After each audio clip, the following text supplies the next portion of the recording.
for the 7th year in a row. Get ready for the action. Get ready for the thrills and everything you can imagine in the world of aviation and beyond from the greatest air show in the world. It's Airside TV's coverage of EAA Airventure 2009.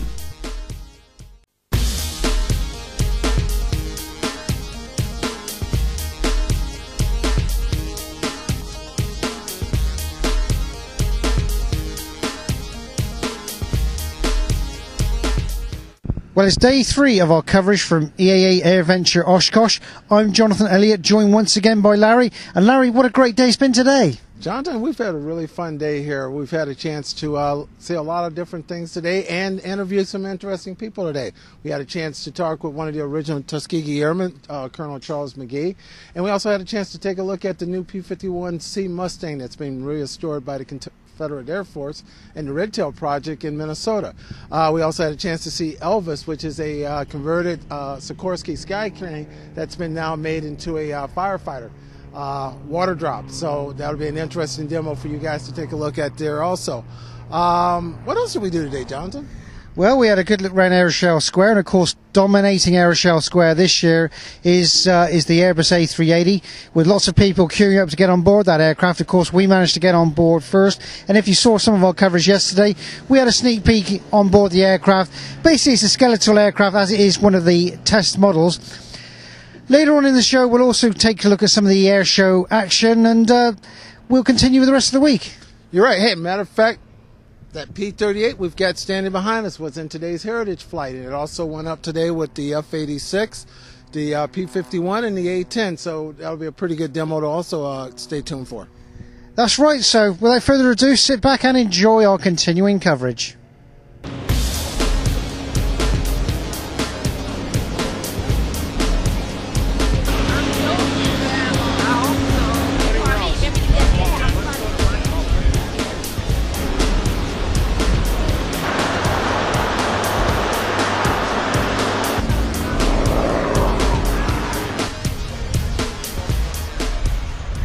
Hey, good afternoon, our Airside. I got a special treat for you today. I'm privileged to be with one of the original Tuskegee airmen, Colonel Charles McGee. Colonel McGee, thank you for a few moments spending some time with us. Thank you. It's a beautiful day and a beautiful job behind us here. You bet. It's good to be a part of it. Folks, as you can see behind us, the Tuskegee P-51, this is the P-51C, correct? C model. C model. It's back in the air. We look forward to seeing it fly this week here at Oshkosh. But Colonel McGee is going to give us a few moments. Sir, can you give us just a little bit of background when you were with the Tuskegee Airmen flying? I'd be glad to, because that goes back to when I was 22. But when we joined 15th Strategic Air Force, we first began escort with the P-47. Only had it about 3 months, and then we got the P-51C. And that's the plane you see behind us here. And it was just a marvelous little aircraft to fly and do the job, because it had speed, range, and altitude capability that just made it the best thing that was around at the time. And so we flew this model from July of '44 on through near the end of the war. Well, the D model's begun to come out, but I threw my tour.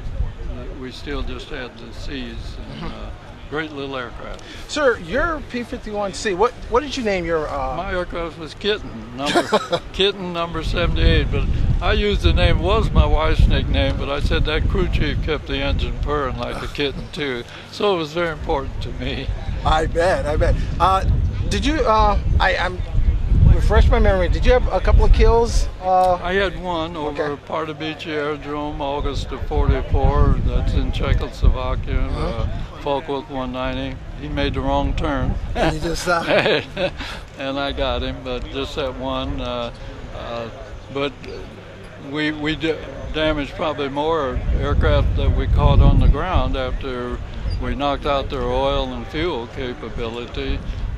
But I just had one victory. Now, after when did you retire out of the Air Force? Well, I made it a 30-year career. I'm a veteran of Korean Vietnam as well, and retired in January of '73.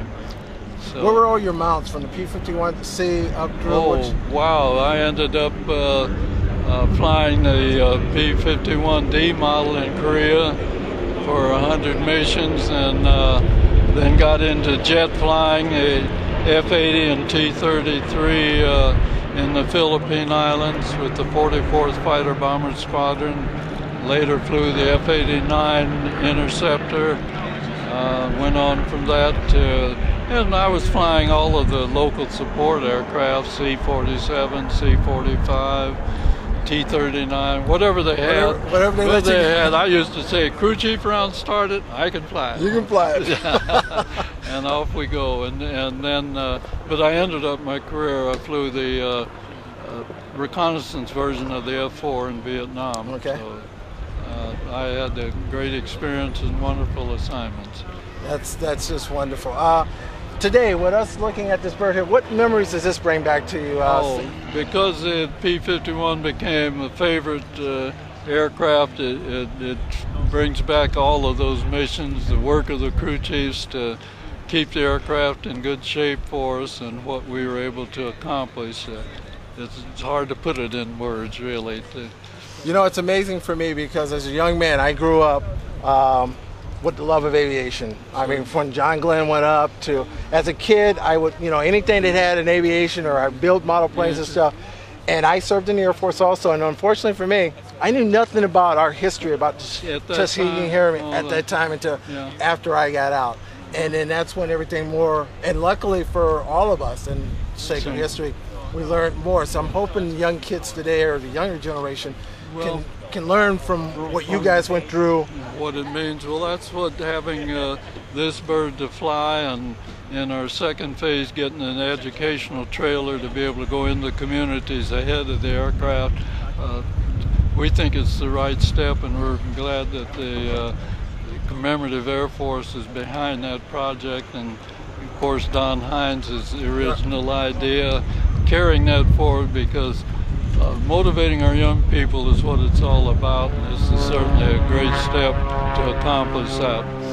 And I think both of us will agree, if you're in school, stay in school, and look at the military. I'm an Air Force guy, both of us are. Yeah, lots of good options there to get an education. Most definitely. Wonderful career opportunities and the need to, whether you're an engineer, a pilot, mechanic, or whatever. There's many opportunities, but like you say, study so that whatever door opens, you're ready. You're ready for it. And you know what? This is not like a recruiting brochure, but you know, take a look at it, guys, because it's if you're kind of, even right now, look at it, because it's a great career. You've got career opportunity, as we both said, friendships that will last a lifetime. Lifetime, yeah. Whether you're kicking the tire or flying the plane, it's all still wonderful folks to share with. I certainly enjoy it. Sir, I really appreciate the few minutes you gave with us. Well, thank you for your service. Thank you, and we hope that as folks get a chance to look at this, that they'll inspire some youngsters around them. I hope it does too. Thank you, sir. Thank you.